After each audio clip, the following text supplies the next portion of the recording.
Hi, I'm Storm. Today, I will guide you through creating a simple COVID-19 simulation within my framework Violet. The modeling technique we'll be using for this simulation is the SIR compartmental model.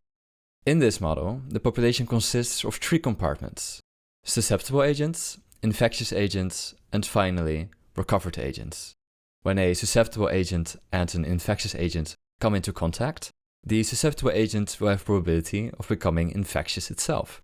Gradually, these infectious agents will transition to the recovered compartment, where they can no longer contract the virus nor infect other agents. In Vi, we implement these compartments as states, where the agent acts as a state machine, transitioning between states as certain conditions are met. In Python, we represent this state by defining an enumeration. An enumeration allows us to give each state a readable name, while also enabling us to work with these states in a type-safe way in our code. To define an enumeration, we first import the int_enum class from Python's built-in enum module. Next, we create a class called state, which inherits this int_enum class. On this class, we define 3 constants which represent our 3 different states, with each of these constants having a unique number. Now that we've defined the state enumeration, we can start using it in our agent. We will create a new COVID agent class and add a property called state to it. To allow our IDE to provide autocompletion to us, we will specify the type of this property as well. While type hints are very common in other languages, they were only recently introduced to Python, so make sure you have the latest version of Python installed so you can make use of these type hints, as well as the match statement, which we will discuss in a bit. Finally, we must set a default value for our newly added state property. As the majority of our agents start out in the susceptible state, we will set the default to state.susceptible. Note that the virus has to start somewhere, so let's introduce our patient 0. To conditionally set a variable upon an agent's initialization, we can implement the onSpawn function. Here, we check whether the identifier of the agent equals 0 to then assign it the infectious state. To make sure our patient 0 stands out, we also want to change its image index. However, currently we have no images at all yet, so let's implement that first. We will create a new simulation and spawn 1500 instances of our COVID agent class. In addition, we assign 3 images the agent can use: a black, red, and green circle. With the images in place, we can now set the infectious agent's image index to 1 to highlight this agent in red. Finally, we call run on the simulation.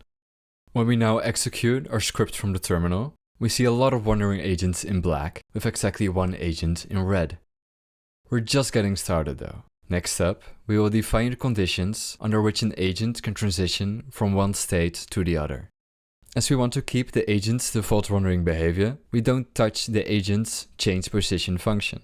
Instead, we implement the update function. Here, we can make use of the match statement, newly introduced in Python 3.10.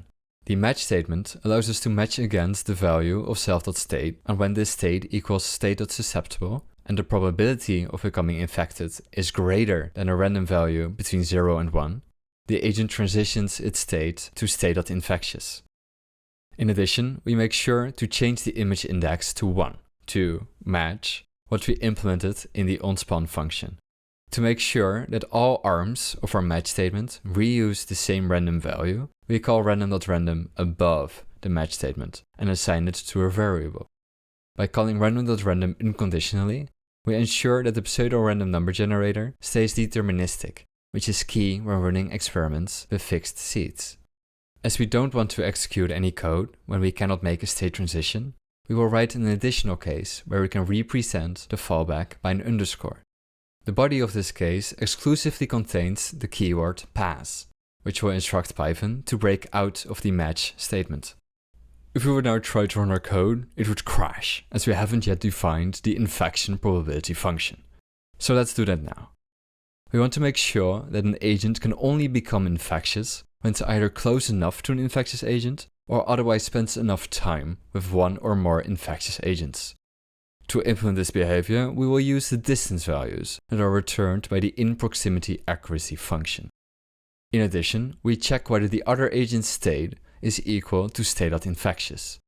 If it is, we increase the probability by the result of subtracting the distance from the proximity radius divided by this proximity radius. This formula ensures that the probability is increased by at most 1, as the infectious agent nears our susceptible agent.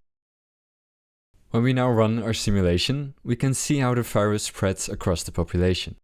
However, the infectious agents seem to stay infectious forever, which is not what we want. To make them switch to the recovered state after a certain amount of time, we need to keep track of the number of time steps they've been in the infectious state. To do so, we create a new property called counter, which will default to 0. Then, every time the update function is called, we increase this counter by 1. Finally, whenever a state transition occurs, we reset this counter back to 0.